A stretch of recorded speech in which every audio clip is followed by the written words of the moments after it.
Whamatango fio Yesu ki riso nei tai au. Ma lor fa malo si mai fa aftai le tu tatu au le malene ya so fo amene. E le ai lava tatu wa mi tonu mas tatu poto o le atu e to tasi. Tu fa ina malene ya so fo ye tatu. O mo fa ye tatu so poto poto mai. Tatu se tapo I fa tasi atu ya te nei tai au. Amene. No foi lo no fo malo loto fa atu mo le nganga fa aftai. Ele se show ta so mele fai. Lo tato sa fa fai lu mo le tua so ifua. Lo tato sa fa fai lu mo le tua mele langi ro sila mai. Ia I tato e mai se yo tato loto. Ma tato au na tia te e ala I tato vi inga. Ia ma fa longo fa le upo le tua. Tu la I me molo loto fia. Tu la I me molo loto I fa na watu I le tua. Mo le amatai no tato sauninga nei tai au.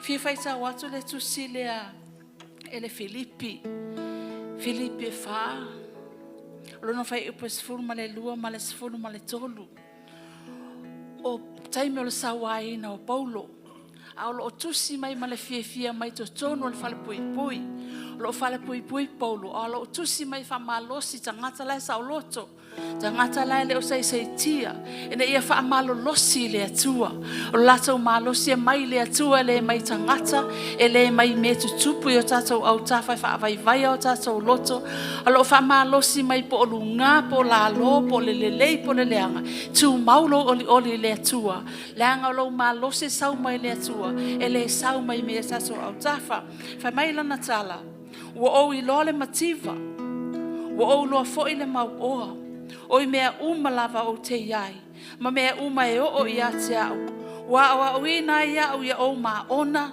ma o fia ai ia faulai mai mea ma ia onge mea o te mawhaia mea lava ona o ia wa fa malosi mai ia te au amene te le lopo o whena te iai le nei tai au, po o a whaina lau loto, po oli lau loto, whai mai polo I awa o ina I tātou, tātou te mawhaia mea I le whaatasi mai o le atua ia I tātou, o ia I tātou le nganga o le atua, tātou whaatanga le nganga o le atua, ngā lue mai I tātou, ina ia awane ngā o ia le vi inga o le atua, ia awane I whaale o la I titi ina lau bese, ai bese mai lau loto, ona o lau ma losi o lo I le atua, o lau oli o lo I le atua e tātou te vi ia le atua le nei tai au ta mama to te pepese mato vivi ia tu ia te oe ele mawhainta o fio te apolo le mato vi inga le anga le mato malose sau mai ia te oe lo mato wola mai ia te oe o oe to atasi tau aveina I mato e o mai le nei aso o le mato te si ia tu ai o mato le mato pepese le o tele mato fa pe atu te tau ia te oe le vi inga lava ia si tia lau mamalu si tia lau swafa ele nei tai au Jesus name.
te ole malosi, o ia te ole whaamalolonga, o ia te ole file mutama, e le suia o i le aso ma le aso, e tu maulava o i le whavavau, e whavavau lava tama. Our salvation belongs to you, Jesus, and we worship you this morning.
tangata o le atua, ia lato e lona vi, ia le atua.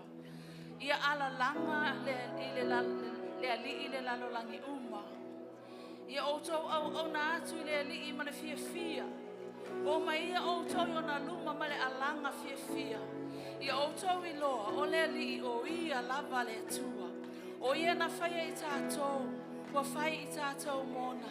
O lona nuu I tātou o le lafu mā moe ua ia whangaina. Ia outou luatu ona whai tatoa ma le vi inga. Ma ona lotoa ma le pese. Ia outou vivi I atu I ate ia. Ma ia whamanu atu I lona swafa. Awa ele leile alii. E whavavau lava lona alofa. E o atu lava lona whamaoni. I lea tupulanga, ma lea tupulanga. Make a joyful shout to the Lord, all you lands. Serve the Lord with gladness. Come before His presence with singing. Know that the Lord, He is God. It is He who has made us and not we ourselves. We are His people and the sheep of His pastures. Enter into His gates with thanksgiving and into His courts with praise. Be thankful to Him and bless His name. For the Lord is good. His mercy is everlasting and His truth endures to all generations. We are encouraged to worship and praise our God at all times. Lo famalosi ma le fai salamo. Ia tato pepese ma tato vivi lo tato watua. Po le ala va le vai tau le savalinga wo o ia o po lunga po lalo. Po le maunga po le vanu. Ia o awina tato ele leile atu I taimi uma. Taimi uma leo langa, taimi uma savalinga. Pe a fatia lo fai malanga. Ele suia le leo le tua. E faatanga le tua me tutupu. Fa malosia lo fa tutua. Masu eso I nai po fena I lo malos. Po ole atua po tangata. Ia maua mai le atua lana EKALESIA. Olo o maua tatou loto le atua. O ia lo tatou malos. Ele mafaya ia metetele tutupu mai. Ona fa vai le loto o tangata. Olo o le atua lona malos. Ele mafaya satani. Ona fa to I lalo le EKALESIA le atua. Pe afa ape o tatou malosi. E sau mai ate ia. Ai vai I tātou pe a tūlo wha moe malau malosi. E lunga le isi tangata. Ta mama to se vivi I mato pe pesa I ate oele nei tai au. Ma le fia tele. E le pule mai fafo mato tangata le tua. Olo o fia oi to tonu ia I mato. Le tupunga le mato malosi. Le tupunga le mato loto tele. Ma le wha malolosi. Mato se vivi I ate wai ate oele nei tai au. Ma fafe tai ate. Ile whainga malanga wa au mai le nei aso. Tofu I mātou ma me te tele na mātou ui mai ai. O mea le lei ma mea le lei. Au mātou au lia ma le nei aso. Ona sa ai umau ia I mātou. Sa e sa haufi mau ia I mātou. Na efeso soane ina ia maule mātou tū ia te oe le atua. Ia le whaalangolango le tangata. Ai maua mātou loto o oe le mātou atua. Mātou te mawhaia mea uma I lau whaatasi mai. Nei tai aolo mātou ta mātou se whaape atu. E sili lava oi mea uma. E matango fie oi mea uma. E le whaatu saina lau la le lei ma lau matango fie. I lafi o mea le nei lalo langi. Tu maula mātou wha moe ati oi. Mātou se le wha moe se isi lava mea. O le papa mautu o lo tutu ai o mātou vai. Ma mātou saba bali ma le wha mala losi. Fe soa ni maita ma ia maule mātou loto I ate oe. Ia tau lai le mātou vaai I ate oe. E le mawhai ia le fili ta ma o na lulu ina o mātou whale. A wala o maule mātou tū I ate oe. Ia wha manu ina lo swafa le nei tae ao. Hallelujah. Taimi o tātou tālu sanga. A ieiso mana onga ia na suma I le luma nei. Wha aleo atu I le atua. Te mea lo I lo loto le nei tae ao. Wa awa noa tātou. Lumanei e te suma iai. Hallelujah. Sa vale mai e sila fia walewa nei loa le atua mea nai te sauma oe. Wa sa uni fa ilo tamai fa awhei loa e lo manao. Paule mea lo sila mai pe e mau lo fa atua. Ma lo fa moe atu I te ia. Hallelujah. God looks upon those whose hearts are true to Him. Hallelujah. Thank you, Father. Hallelujah.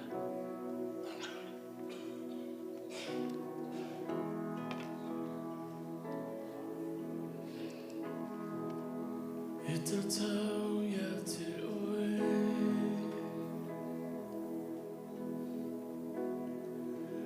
E tatau ia te oe. E afua mai ia te oe. Toe fo ia te oe. Lovinga.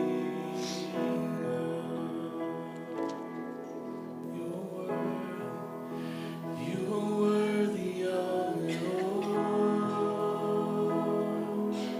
Jesus, you are worthy of it all.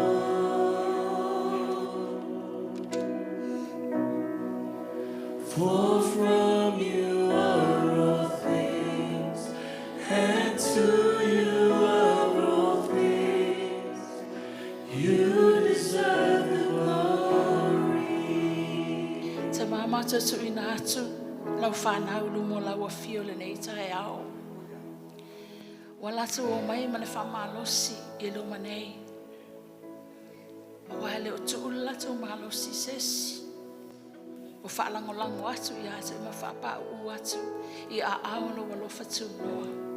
O le tatalo le nei tae ao, whaafofonga mai oe la lato tatalo. Ma ia o atu le lato alanga I ate oe. Wawa mato mo tino ele alo fofonga ia te I lato. Ai mai se I asu e popo ngati ai. Le leo mai au fofonga le lato wala watu ia te oe.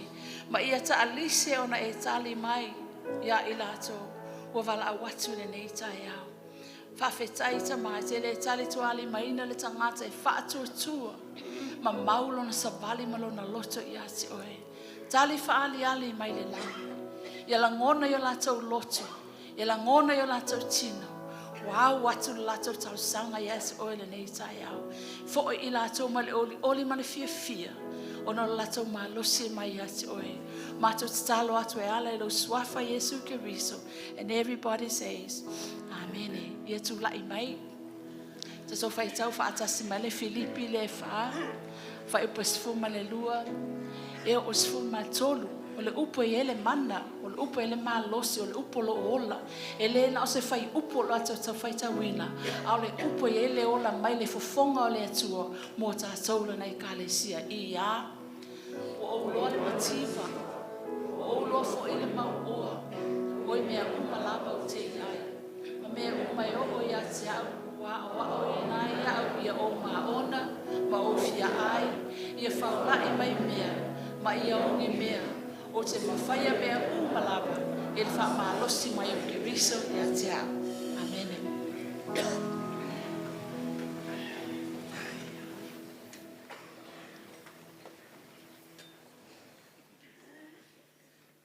So ilo tusi le matei o lona mtau po se fulu. Fai upo e se fulu ma le ono, fai tawina, se io o le tolu se fulu ma le ono. Matei o se fulu, fai tawina, fai upo se fulu ono, fai ngata le tolu ono. Whauta o te awatu ia te utou, e pei o mamoe le vāo luko. O le nei o utou wata mamai e pei o ngata, a ia fifi le mu e pei o lupe. E o utou matangata, a wala atou tutu ina atu o utou I fono, ma la atou sasa ia te utou I o la atou sunako. E te ina atu foi o utou lumo a li I matupu o na oau. E whai mamori mau ia te ira tau a toa manu u esi. Pe a rato tu ina atu o tau, au tau te papole. Pe wha pe whea, pe sea fōi tau te whai atu ai. A wae fōi ina mai a te o tau lea lawai tu aso, se upu tau te whai atu ai. A wae leo o tau e tau tara atu ai, a o lea nganga o tau tamaa. E tautara mai ai I te tonu ia te outou. E tu ina atu le uso, e le uso I oti. E tu ina atu fōi le whanau e le tamā. E tutua tu fo i le whanau i o lātou mātua. Ina ia whasiotia i lātou. E ino sia fo i o tau e tangata uma o no ro ingoa. A o le tu mause i o atu i le ngata anga e whaolaina o ia. Pe a lātou whasa waia o tau i le tasi a ai o tau tau sola i se tasi. A wai moni o tu whai atu i ate o tau. E le so a ai o Israelu i ate o tau. Se ia saure a tali i o le tangata. E le sili le so o le a wao. E le sili foi le au auna i lona ali. Tau lava ina a vea le so o i a whapea o lona a wao. O le au auna foi i a whapea o lona ali. A whaiua lātou ta ua matai o le ainga o pere se pulu. Pele sili o na lātou whapea atu lona ainga i sea. O le nei, a ua tau te maritau ia i lātou. A wae le aise mea o loo fiufitia i le whaalia. E le ai foi se mea lilo e le whailoaina. O lau e whai atu ia te utou i le pōliuli. Tu te tau atu lea i le maramarama. O le mea foi wala ngona i o tau talinga. I o tau tala i atu i lunga o fale. Awa foi tu te matatau i e fasioti le tino. Ai la tau te le mawhaia o na fasioti le anganga. Ai le lei ona o tau matatau i le o mawhaia o na whano ia te ia le anganga a toa Martino i kena. E le whatau lia e ani manuiti se lua i se asari. E le e foi so la ue pa ui le ele au noa malo o tau tamaa. A o tau la uru lava wa whautau lia uma ia. O le aua tau te mata tauai. Siri o tau i manuiti e tele. O le nei, aise na te tau au ruma o tangata. O au foi o te tau ina o ia i ruma o rau tamaa o i langi. Aise whawhiti foi a te au i ruma o tangata. O te whawhitia foi o ia i ruma o rau tamaa o i langi. Aua tau te manatu o sau e watu le file mūri le langi. O te le sau e watu le file mū a o le pelu. A wawa o sau e whaamasei le tangata malona tamā. O le tamatene fo e whaamasei malona tina. O le hawa fo e whaamasei malona tina o lana tane. E whai fo e le tangata ma fili o lona a inga. Whamanu e maire atua. E le whai tauina o lana a fionga pa ia. Ta mara matou whalongolongo i lau a fionga. Talo ai lo wanganga pa ia o lo ia ile poto sili. Fa mara malama I fina ngalo mo matou lotu. Ina ia awa o ina I matou e lo wanganga I le nei tai au. I lo suafa Yesu Keriso. Amen. Hallelujah. O le sa taluai sa tatou whaalongolongo ai le whiau. Ia whapea o na whaitete na ia whaseina I tātou. O tasi leo whailonga o whapea o na oina Yesu Keriso.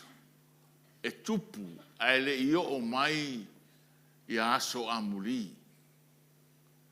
Lea na whapea o na rapatai ai Yesu I ona so. Ia outou na I whaaseseina outou. Mea ia whapea na wa oina ai I tātou. Mara tātou iloa mara mautinoa. I tusi nei a mātai o le evangalia na tusi a mātai o. O tusi nei na tusi a whapitoa mo le au soo. Mai au teritonu. I le vai tau rea. Amene. E rei tu sia mo ni company po whapoti putonga le lalolangi le nei. La fionga le atua na tusia mo le au so e na tofia Iesu e vea ma so ia te ia. Ai mai se e na tonu tala inga o le tala le lei. Le lana na patai ai o tou mataala. Ona iai le aso. E o mai e whapea ona whase se ina ai o tou. Ta ua la le tūranga lea. Whase se ina. O la me tau le whase se ina. O le whase se ina o le tai se ina lea o lo loto ma lo mawhau. Mai se mea moni po se awa onga tonu. Na e whaalongo ma o inai oe. Poni tari tonunga e tu sai ma le fionga le tua. Pei au na tatou whaitau. O le fionga le tua. O le upu moni lea mai le tua mo tangata. Ai a whaseina i tatou. O lona winga. O tatou tuu le fionga le tua. Ai tatou muri mea. O tatou whalongo i ai. Po ni awa onga ese mai le fionga pa ia le tua. Amine. O me fo ia ona manino ia i tatou. O le o ngā tonu ngale mu o le fionga le tua, po le o ngā tonu ngale mu o le wheau le tua. I lana tuspa ia. O le tala le lei a Iesu Keriso. Hallelujah. O le tala le lei a Iesu Keriso. O le whawhita uri nā lea na rapatai a Iesu i nā vai tau. A o le nei vai tau. Te lele a manoa e whase se ina aire au tari tonu mara au whatu tua. O e fia i le tala le leia Iesu Keriso. Ona o awa onga whaale lalolangi le nei vai tau. Amene. One thing we need to establish firmly in our faith is that the kingdom of God is different from the world. O le tala le leia Iesu Keriso. O le whawhiangai rea. O le olanga whaale lalolangi. Amene. Ta ua ia na mea lea. O le tala le leia Iesu Keriso. Po le tala le leia o le malo le tua. O le whawhiangai rea. O tū maanga a le lalolangi. O lona winga. E te lele ava noa e whase se ina ai i tātou o e tali tonu le tala le lei. Ona o awa onga le lalolangi le nei. Ona o mea o lo muri ai le lalolangi le nei. Ona o manatu o le lalolangi le nei. O le mea na le sa la patai a Iesu. I ona so o manana EKALESIA. O tōna i whase se ina. Ai sea. E le whaava vau le lalolangi le nei. E le whaava vau foilo soifua. Po le ale maualunga o lo wa oina. E te le whaava vau. Po le ale matautia o lo malosi. E te le whaava vau. Po le ale alo ia oe lo a inga. Na o se vai tau olo e soifua ai. Pe to fia tangata e muri a te oe, mau whamatalanga, mau langona. E te le whaavavau lava. Tasi ana mea e whaavavau. Na o le atua le na whaia le langi. Mane la rolangi. E mai vavau. E o le whaavavau. Amene. Amene. Aua nei fase seina o tō. Ta ua la. O se ngata la e poto le mafau e le poto a oina le larangi nei. A e poto ona e whapea ona la pata ia ma council e le anganga o le tua. E poto lona lotu. E whetu nai. Po whena me muri ai. Po le me whavavau. Po le me le whavavau. Amene. O lona winga. E le mana o mia sau PhD. E le mana o mia sau Masters. E le mana o mia sau Certificate. E le mo mia ia mea. E te temenai. O whena me whavavau. A whena me le whavavau. Pauane me mo mia. O le fai tau o lau tuspa ia. Ma e te talo e whetala iatu le tua. E whamatala me te le mana mai. Amen.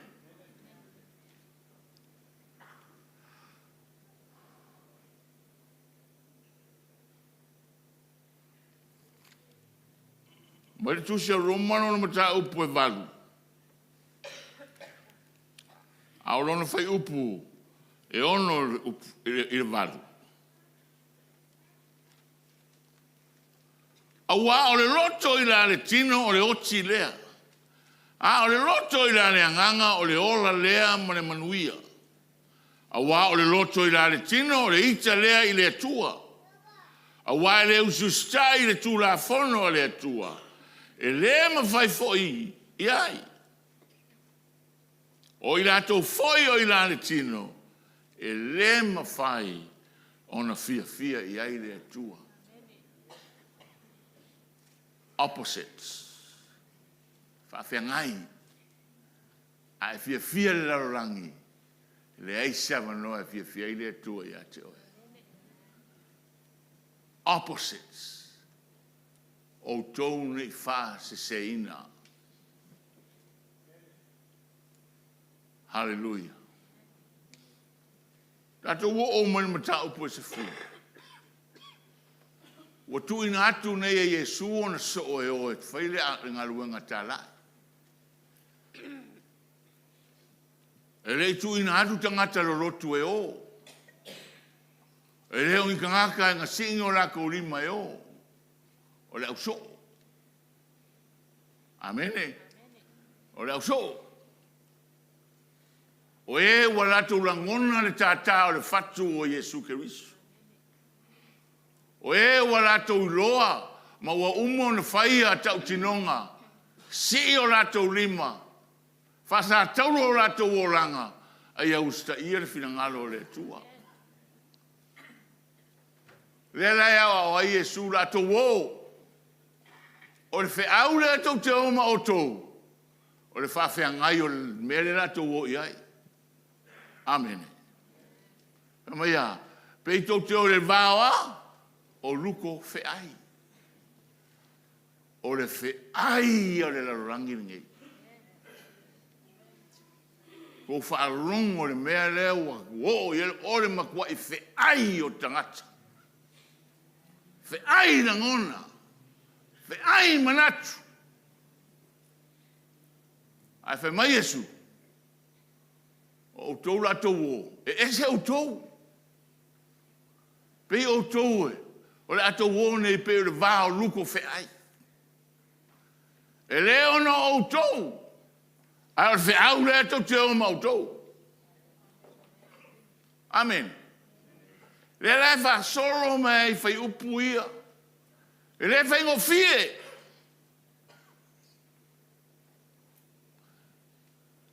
Fai ngata. Wa o ina na. E le pati te ngata pe avai mai auto. E le fia pe avai mai auto. Ai ino. Pe atu ina atu le fe au le tala le lei a Yesu Keriso. Hallelujah. Mai le Yesu amu ia auto. Amu ia auto.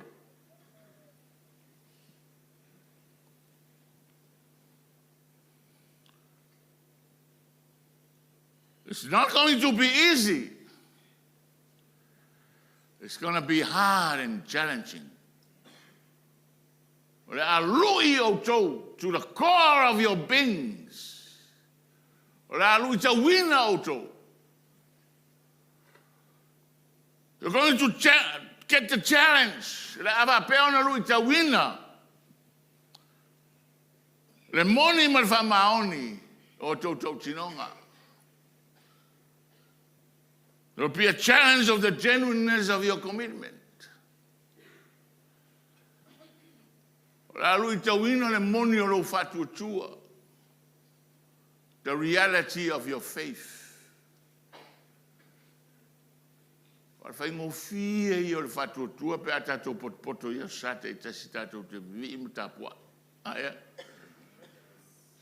It's so easy, so wonderful, so peaceful, so great. When all the believers get together and sing and worship, we raise our hands without any obstacle. You know, our hearts are just flows with the freedom of the environment. Yes, moro watu ifafu. Ai mai se lo watu o tala leleia Yesu Kristo. It's a totally different ball game. Amen. Amen. Nane fina ngalo le tua. Eo iai e te tonu. Eo iai le au fatu tua. The message of the gospel is going to be against the familiarity of life in the world. Ora averta la leia Yesu Kristo se mea. E le longo le leiba se mea. E lui ta winai. Le oranga masani o le larorangi le nei. Hallelujah. Hallelujah. O no mai lore fai upureu te mana ave o se taula. Mama tua ia e tato. Mai awa tau te manatu o sau e vatu le file mu le larorangi. O te lei sau e vatu le file mu. A o le pelu. Amene. A o le pelu. Ta ua ia o le fai upulea. A ta ua foi no tatou mana manama le leiai. Awane o tatou manatu. Awane o tō manatu o sau e vatu le file mu le larorangi. O te lei sau e vatu le file mu. A o le pelu. Do not think that I came to bring peace on earth. I did not come to bring peace, but a sword. The greatest need of the world today is peace. O le mana o ngā siri lea i le larorangi le vaitauna nei, o le file mu. Aso umai runga o tala mai numa mau. E le asa ma le vesi ea fe tawai taua le aise file mu le ngata o taua a o le whainai le aise file mu amene e o foi so tatua tunu le aise file mu le aise file mu.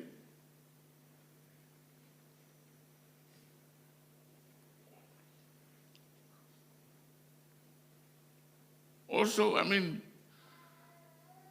this is one of the foundational elements i tu tonu o aia inga le UN le larorangi. Ina ia file mu le larorangi. Mai lava le tasiva whavalu e o mai lua o le nei vaitau e le aia sa file mu o mau. Al mea me tau tiai, the longer we go, por e faso solo twista usanga me sta usanga e fati teleina le file mu. Amen. E whaare tere ina le file mu. Ranga fo e le mawaisa file mu le lalulangi le ne. E le se no foanga e mawaisa file mu.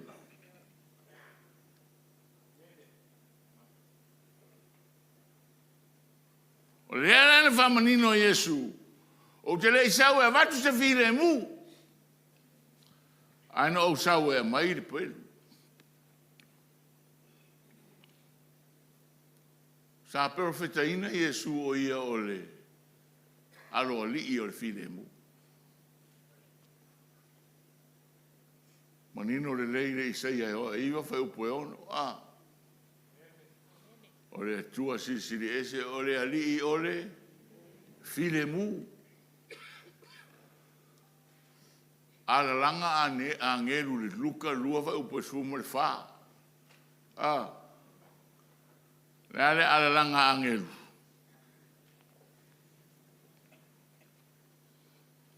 O le vi inga i le tua i mea o pito lunga. Glory to God in the highest, and on earth peace, goodwill towards men.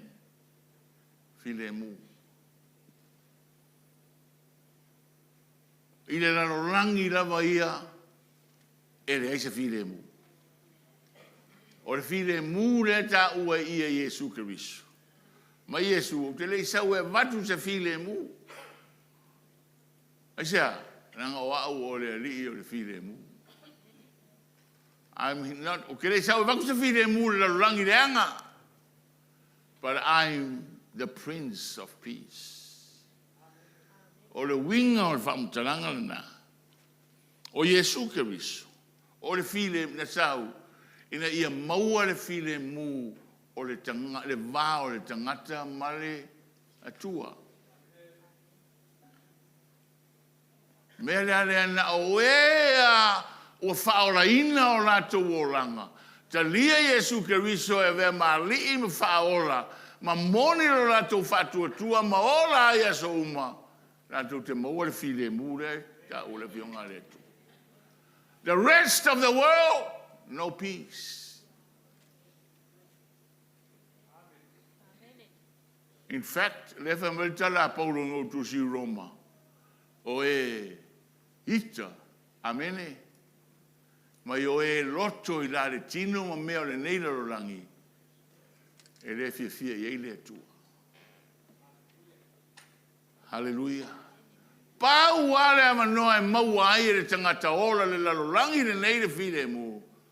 Ona ua tuulo na soifua I a Yesu Keriso.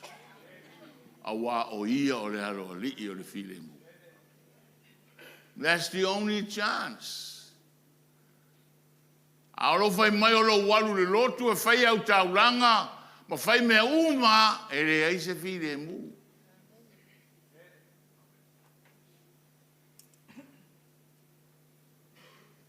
Amen. Se ilonga wa tatou sava vali mai Yesu Keriso I aso and have that intimate relationship. Le vāwharo I ai. E te la ngona le toa. E te la ngona le file mu. E te la ngona le whae la ei au. O le iai o le atua I rau soifu. Hallelujah. Ngala na tala Yesu. Ke le isau e waku se file mu ia o kou. Ango sau e waku le peru. Maku iales whetalenga le a Yesu. A whaitau neis whai upuna e lua ia oka. O a inga ma vai. A inga ese. Whai upunga so mai e mres whai upu. Mai ese in loas. Ese ma tuam whanau. Tō lua rau tama ma tō lua rau ten. Amene. Ese.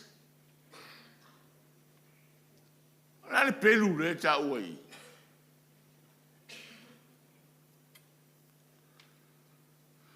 O le pelu lea. O le upu le whaonga ina I. E ila na upu eleni. O le sword. O le winga le upu le sword I le ngana wha eleni pulang. Ma pe ole nei filea.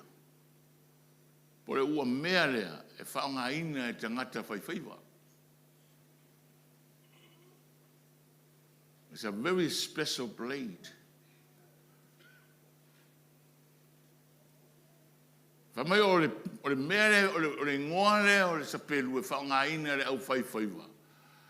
Ina ia mawhai ona sa sala ia le meat. Ma ia mawhai ona, wai fo ira angore ia e pe e whai e i mea ngai o le talala. This is a very special blade. E whaongai ina ia mawhai ave se le ango e ka kia mai ngare. Ngare po ngai Amen. Re fai filei, or kele ala filei, or kele o ango e piivi. But according to the description, the Greek description or the melia, fai mai makua makau kia le peru rea. Ave se ponga ivi. Ale mai Yesu ngau saura e mai melia. E ve se ponga ivi. Mo so e ve se o peru rengo so mau. E le ngaka e sa sala e se ai ia o ngā meat mai le ia. A ia ka kia mai a mai au ivi. Ia suero lo tusi le peru e whanga e whaamutala le mai e. Amen. Se vero tusi le peru e wha.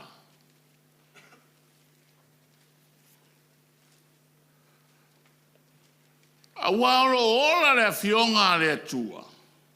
O lo matuanga lua fo. O lo siri fo ilo na maai peru uma e whatau maai tu. O lo vai fo e o lava ilo vai ina. Vai e se ina o le loto ma le anganga. O ngau ngā tino foi ma ano ivi. O lo wha masino foi i manatu ma whirwhiringa o le loto. Hallelujah. Hallelujah. Mai Yesu, ke rei sau e mai le whire mu, a ngau sau e mai le pelu. Rea le pelu, o le afionga le atua. Rea le afionga le atua, o le upumoni. Pe mai a Yesu, wa unei o lea, le upumoni, le ala le upumoni male, hola.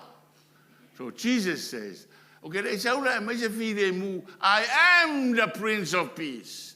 I am peace. O au o le whire mu.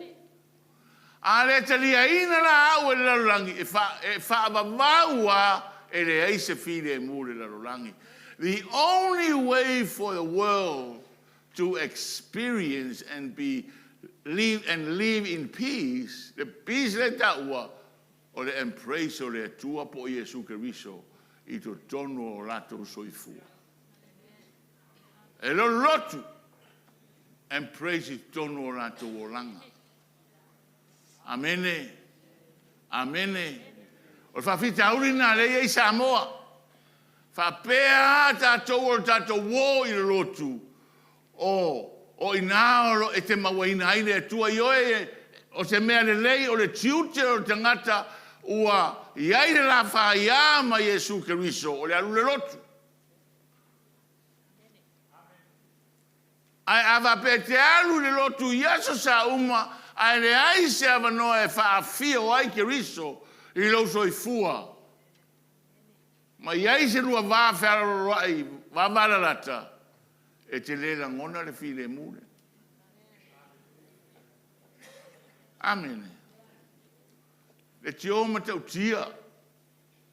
Ia lapata inga na ave Yesu ina ua. Tu ina atu na so e o. Ha? Na itangia o tau o no ro suafa. Aisia. O so o ia e masani tapua inga wha Israelu. E leo I tangata ta whao e moi ora e to tele e le au whaiwhaiwa. Ai tapua I Judaism. They belong to a Judaism religion. Amen. E masani. A ora pata inga na ave iai. Fai asina onga. Amene. O lava mai aua tau te whewhewhe le whasioti le tino. Ia sili o na tau matatau. I le whasioti le tino. A toa mareanganga. Amene. E whai o tau e tangata. E te rustu lima ia te o tau. Ai rea whaina aua mai aua tau te popole. E whesiringia o tau ola. Kasi rea mea pe au kala. O le au filosofa umani le au le karikongu. Aia. E rei umagura ukala whakawhele lo ki kisaua. Whele ka pua inga kisaua. Sei kari me arara u whesiri de. O in ka are papa. E o ewe ka umeia. Mai umosi. Ia umosi a ngara fo e. Ele mako EKALESIA. O ka ngaka ia ke alu ia i kara ia. O Bible teachers ia. A pawanga ka papa ngalo ke loa. Le ai ma se si ai le si me i lo atu tu atu. But that's how the devil works. Amen. If I pena wing or ti Apollo, you see tu atu or the unbelieving spirit. There's an unbelieving spirit. Itu atu tangata le tonu lies the number one liar on earth. Or ti Apollo. O ia le o longa lue malosi tangata le tonu ma tangata le fatuatua ina ia whapea ona go against the gospel or the good news of Jesus Christ. O le whiri numa le tasilina leanga lue i tua atu o tangata. Ai o le winga na o le tala le leia Yesu Keriso o le alofa o le atua i tangata na whaia e lona whatusa. Ina ia rātou whalongo ma li liu ese mai le whasi se ina le ti Apollo lo iai. Amene. Amene. Pa mai rau tusia e peru, le tatu whaitauna iai. E sere manga ia. A waulo ola le fionga le tua.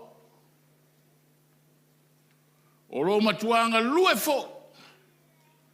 O lo siri fo i lona maai peru uma e whatau maai tū. O lo vai fo i e o lava i vai ese ina o le loto o maleanganga. O ngau ngā tino fo i ma ano o iwi. O lo wha sino fo i manatu mo whiriwhiringa o le loto. Hallelujah. That's the sword. Lea. Amene. That's the sword. A whapera o le ngoanga o le pelu lea e whaonga e le au whaifaiwa. Ia wale au whaifaiwa ia le tatou te waa ine iai. Makau kia. Se e sira le au whaifaiwa lea ma wainga me ka o le pulu fin. I kongo ia pangi. Kasi le pulu fin a 1.4 million i kaude. Nga e sira role i sa pelura i ngai fio lo whaonga inga ka keeping o mea. E makau kia.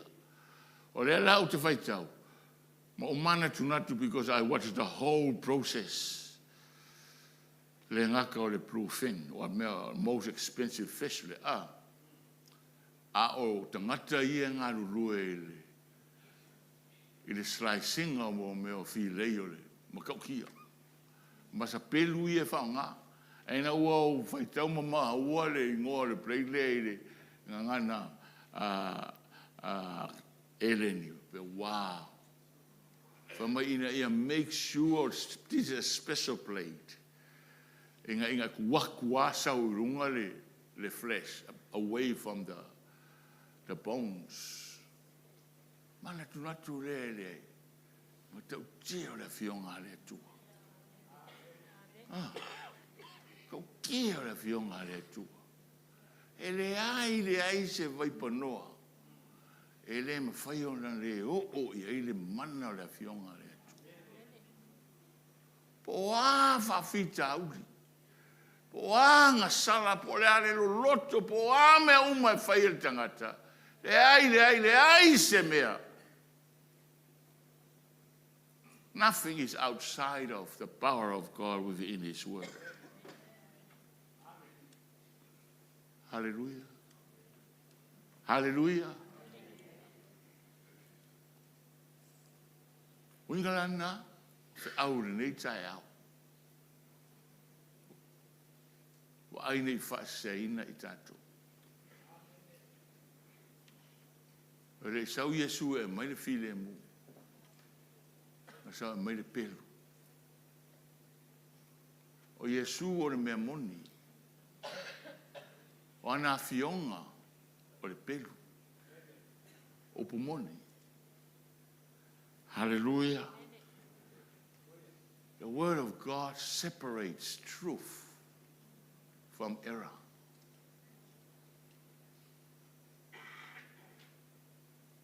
Amen. Tato ule lu tau telele a tato uma. E alanu tato se se. Tato le muri le fionga le tu.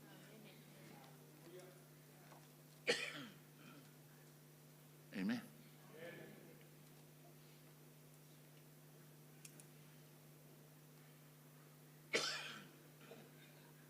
Ina le tuaile. Ele Isaia na e trouxe fulu.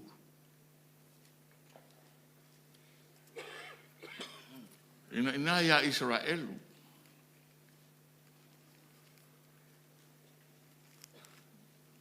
Ela ina ona le tofia ele tua Israelu mon tangata.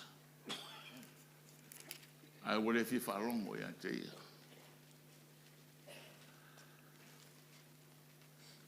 Matala ale tua. Era il profeta Israele. O lo feta lai mai ova oi ka lofa le whanau e fo vale. O e whaia la tau pule. Ai le fua mai a tau.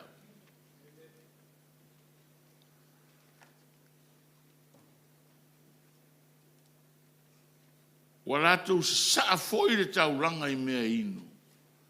Ai le fua mai lo uanganga. Wow. Ina ia lato u whao popo le angsala. I le isi angsala.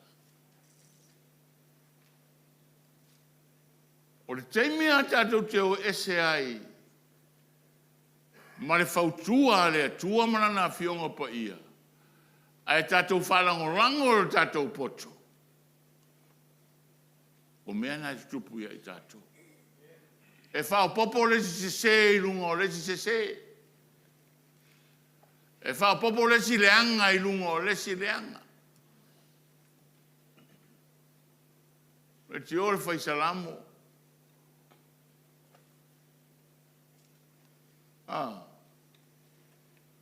Salamo po le fata otu. Mai awan le whalangorango I lo wata mai.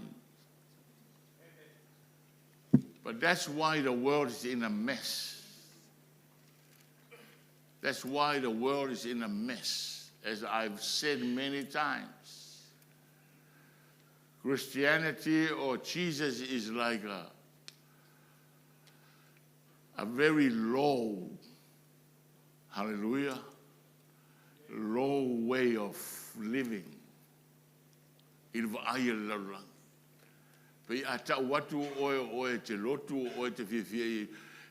look at you as though you are weird.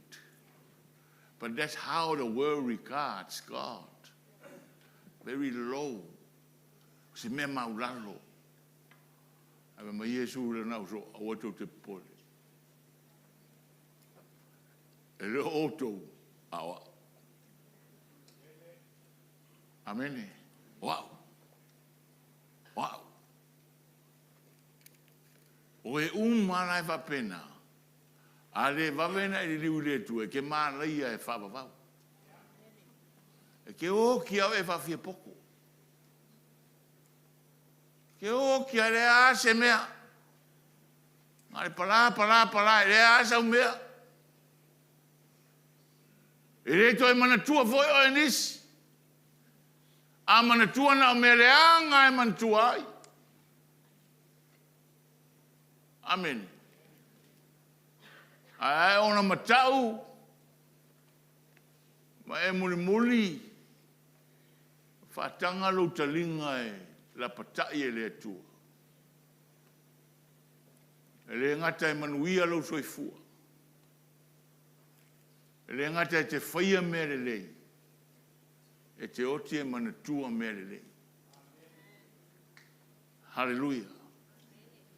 Hallelujah. O le fionga le atua le upumoni lea mai le langi. Na te vai e se ina le mea moni ma le mea se se. Ma le mea pelo. Tatu EKALESIA. Ua tumu sa moa i mea pelo. Ua tumu i mea se se. Whaatanga le atua ma le poto le atua. Ina ia e. Malana ami o tonu. Amene. Ma le moni o nana fiong. E vai e ina o fea le mea se se. Ha o fea le mea o lo tatia ai. Le mea moni mai le atua. O te le isau e watu se file e mu. Aina o sau e watu le pelu. Hallelujah. Lofa le atua fesoa soani mai. E le na o se launga o se fautuanga mo tatou uma. O le vai tau e whaase se ina ai le au whatu atua. I tātou nei whaase se ina. Ia maulo whatu atua. Ia tonu lau savali. Ia whamaoni lau tau tinonga i luma o le atu. Ona tāre se eile. Whamanuia le atu e ate oe le Yesu. Wako Yesu. Tātou tūla.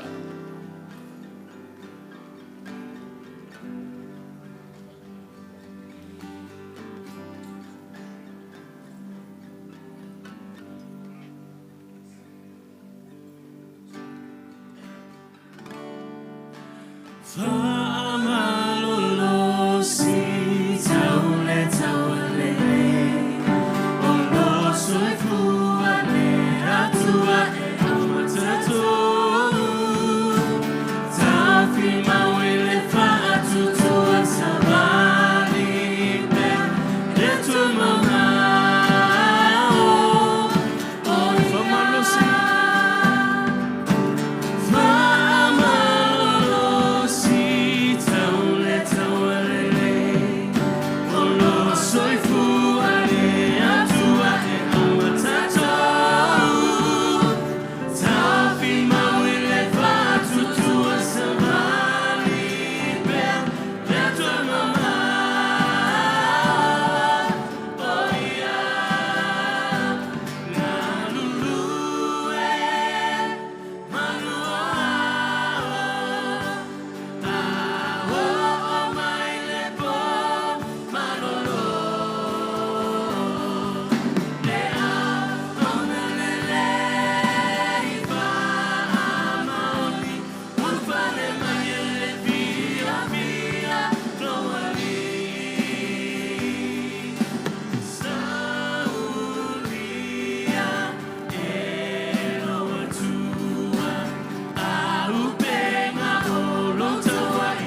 te oe le atua.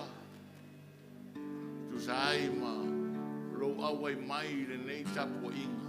Mai lava le amatanga. Se ia o mai le whai. Whaftai mo la wa fionga pa ia e veo. Se tai ala i le soifua mo matu wola whale anganga. Matu le soifua mo le ola whatu atua. Talo ai ngā ruenga lo wanganga pa ia i matu. A matu tu ua mata ape. Tuli muri awina pea le soifua mo matu wola e meche i matu umata i totas. Ele mana o la wa fionga pa ia na matu whalongorongo nei ai. Awa oina ai matu ma ia matu saba vali ai. Whataunu ina ai e peo le lapta inga mai a te o Yesu Kirisu. E o matu onu sai ma whaparepare se i o le whaapavau. Whaafitai lo matu atua. Whaafitai fo i moe o lo whaafonga whalongorongo mai. Se o matu atunuku le nei vai tau. Talo i whamanuianga mai le langi. E lunga o lau EKALESIA. So se EKALESIA kerusiano i tue whao se o matu atunuku. Ia whapea ona matu ngaru rue pea wale so i fua mo le ora whale anganga o Samoa. Talo foi ai a ina e lo nganga. Musu ina pea e lo nganga le atua. E wa tofia e ve matai o le malo. Ina ia whaia le me tonu mala o fio e lo me siri o la tolotu. Foi le vi inga ia te oe le nei a fitai au. Talo mo ta mama tina matutua o le nei EKALESIA le atua. E iei lau whamanuianga. Pafuolo ina pea le soifua matu maua i pea mafutanga. Matu tapo inga whaatasi mai lato. Talo le atua i lau whamangalonga i lunga iai matu uma i se seme whale tonu. E pea le tauranga na saunia i lau fio ala ia Yesu Kirisu. Tongi ola i le ngata e whamamaina ai matu lumola ufi. Whaafitai le atua e foi le vi inga e whaavavau lafu. And everybody say, Amen. Manuia le, ainga le auri tatu whiroa ina nei.